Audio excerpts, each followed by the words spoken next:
కావాల్సినటువంటి అంశం మనం హైదరాబాదులో మొదలు పెడదాం.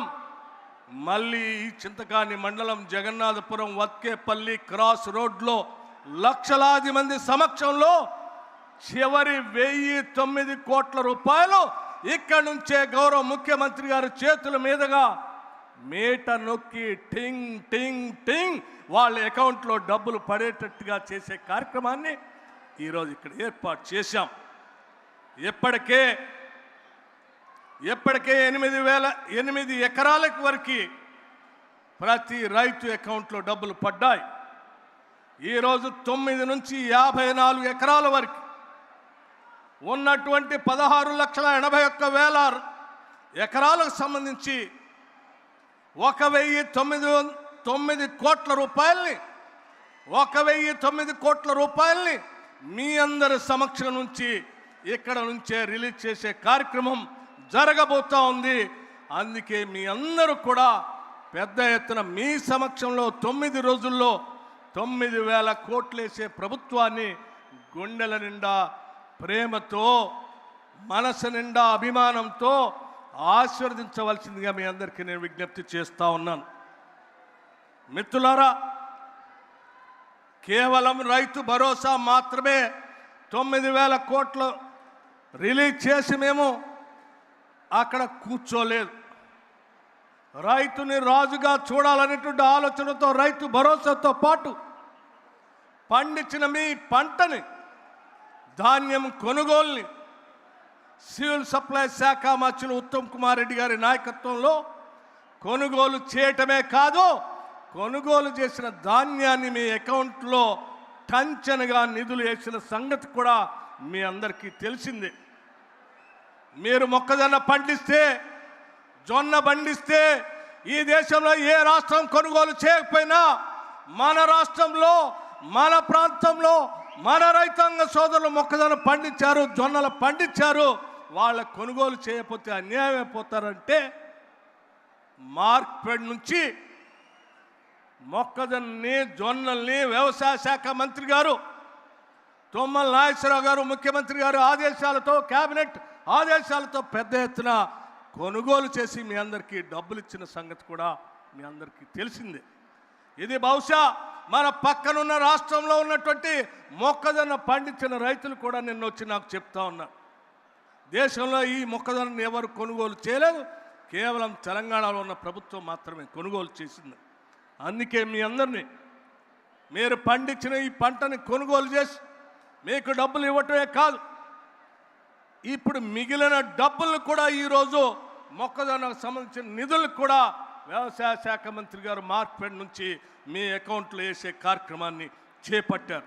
అందుకే మీ అందరికి కూడా నేను విజ్ఞప్తి చేస్తూ ఉన్నాను, మీకోసం ఆలోచన చేసేటువంటి ప్రభుత్వం ఇది. రైతుల కోసం కేవలం రైతు భరోసాయే కాదు, కొనుగోలు ఒక్కటే కాదు, రైతు రుణమాఫీ 21,000 కోట్ల రూపాయలు లక్షలాది మంది రైతాంగ సోదరుల అకౌంట్లో వేసాం. ధాన్యం కొనుగోలు సంబంధించి బోనస్ పేరు మీద పెద్ద ఎత్తున నిధులు ఇచ్చాం. ఇన్సూరెన్స్ ఫార్మర్స్ సంబంధించి రైతాంగ సోదరులకి ఇన్సూరెన్స్ సంబంధించి రాష్ట్ర ప్రభుత్వం నిధులు కట్టింది. క్రాప్ డ్యామేజ్ గత 10 సంవత్సరాల్లో టీఆర్ఎస్ ప్రభుత్వం ఏనాడు కూడా క్రాప్ డ్యామేజ్ గురించి ఒక్క రూపాయి కూడా ఇవ్వలేదు. చివరికి బోనకల్ మండలంలో క్రాప్ డ్యామేజ్ జరిగితే ఆనాడు ఇక్కడికి వచ్చిన ముఖ్యమంత్రి ప్రకటించి వెళ్ళాడు తప్ప ఒక్క రూపాయి కూడా ఇవ్వలేదు. మన ప్రజాప్రభుత్వం క్రాప్ డ్యామేజ్కి డబ్బులు ఇచ్చింది. Indiramma Atmiya Bharosa, farm mechanisation, central schemes, irrigation schemes expenditure, ఇతర వ్యవసాయ అవసరాలు స్కీమ్స్ సంబంధించి మొత్తంగా కేవలం 2.5 సంవత్సరాల్లో 1,67,877 కోట్ల రూపాయల్ని వ్యవసాయ రంగానికి రైతుల కోసం ఈ రాష్ట్ర ప్రభుత్వం ప్రజాప్రభుత్వం వెచ్చించింది అని చెప్పడానికి నేను చాలా సంతోషిస్తూ ఉన్నాను. మిత్రులారా, ఇదంతా కేవలం 2.5 సంవత్సరాల్లో మాత్రమే చేసింది. అంతేకాదు, మీ అందరికీ తెలియాల్సిన మరొక విషయం, చాలామంది పెద్ద మనుషులు కాంగ్రెస్ వస్తే కరెంట్ ఉండదని మాట్లాడారు. నేను వాళ్ళందరూ చాలా స్పష్టంగా చెప్పాను, కాంగ్రెస్ అంటేనే కరెంటు, కరెంట్ అంటేనే కాంగ్రెస్, ఉచిత కరెంటు పేటెంట్ కాంగ్రెస్ పార్టీ అనే సంగతి చెప్పాం. ఉచిత కరెంటుని సంవత్సరానికి రైతాంగ సోదరుల కోసం 14,000 కోట్ల రూపాయలు మీరు వాడుకునేటువంటి పంప్ సెట్లు సంబంధించిన బిల్లుల్ని రాష్ట్ర ఆర్థిక శాఖ నుంచి నేరుగా కరెంటు శాఖకు కడతా ఉన్నాం. ఇది ఒక పక్కన చేస్తూనే ఆధునిక దేవాలయాలుగా ఆనాటి తొలి ప్రధాని పండిట్ జవహర్లాల్ నెహ్రూ గారు ఈ దేశ ప్రధానిగా ఆలోచన చేశారు. తినటానికి తిండి లేనటువంటి పరిస్థితుల్లో కరువు కాటకాలతో చనిపోతున్నటువంటి ప్రజానికాన్ని రక్షించడానికి ఉన్న ఏకైక మార్గం బహుళార్థక సాధక ప్రాజెక్టులు కట్టడం. అందులో భాగంగానే ఏనాడో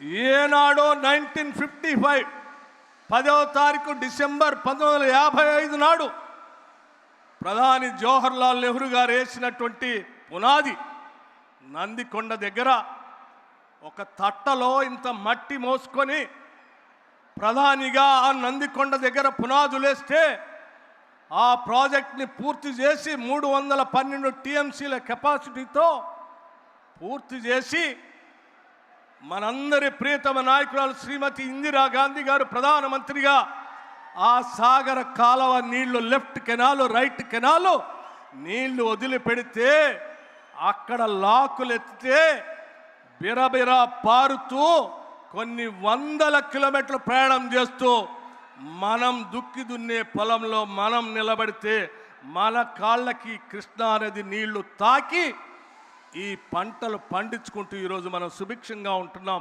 చివరికి చింతకాణి మండలంలో ఉన్నటువంటి రైతులంతా ఈరోజు 5 ఏళ్లతో అన్నం తింటున్నామనంటే అది కేవలం నాగార్జున సాగర్ నీళ్లు మాత్రమే తప్ప ఆ తర్వాత ఒక్క చుక్క నీరు కూడా ఎవరు మనకి ఇవ్వలేదు. అందుకే వీటిని ఆధునిక దేవాలయాలని చెప్పి 1967లో దీన్ని ప్రారంభం చేస్తే ఒక్కసారి ఆలోచన చేయండి. ఈనాటి వరకు కూడా కొన్ని వందల కిలోమీటర్లు ప్రయాణం చేస్తున్నా కూడా ఇరిగేషన్ ప్రాజెక్ట్తో పాటు పవర్ ప్రాజెక్ట్స్ డ్యామ్ కింద డ్యామ్కి లెఫ్ట్ సైడ్ రైట్ సైడ్ ఉంటే కూడా దాదాపు 59 సంవత్సరాలు అంటే ఒక 6 దశాబ్దాలు 60 సంవత్సరాలు చెక్కు చెదరలేదు ఆ ప్రాజెక్టు. అది కాంగ్రెస్ పార్టీ నిబద్ధతకి ప్రజల పక్షాన కాంగ్రెస్ పార్టీ కట్టేటువంటి ప్రాజెక్టుకి నిదర్శనం అని చెప్పడానికి నేను అది ఒక ఉదాహరణగా చెప్తా ఉన్నా. అదే స్థాయిలో శ్రీశైలం బహుళార్థక ప్రాజెక్ట్ 1982లో ఇందిరాగాంధీ గారు నెహ్రూ గారు ఫౌండేషన్